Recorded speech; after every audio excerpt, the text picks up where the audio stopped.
ঈদের তৃতীয় দিনেও রূপগঞ্জে ছিল উৎসবের উচ্ছ্বাস, আর সেই আনন্দ যেন একত্র হলো এক জায়গায়। নারায়ণগঞ্জ ১ আসনের সংসদ সদস্য মুস্তাফিজুর রহমান ভূঁইয়া দীপুর বাসভবনে।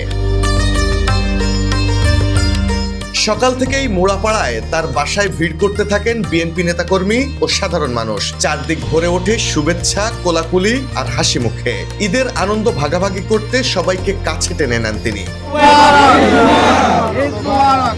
দীপু ভূঁইয়া উপস্থিত সবার সঙ্গে সৌহার্দ্যপূর্ণ পরিবেশে কুশল বিনিময় করেন এবং তাদের সুখ সমৃদ্ধি কামনা করেন। নেতাকর্মীদের সঙ্গে প্রাণখোলা আলাপচারিতায় ফুটে ওঠে এক ভিন্ন রাজনৈতিক সংস্কৃতির চিত্র।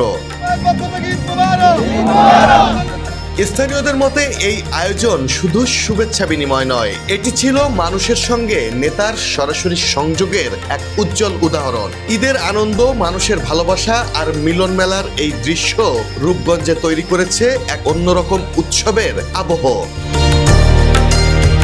Desk report, politics BD.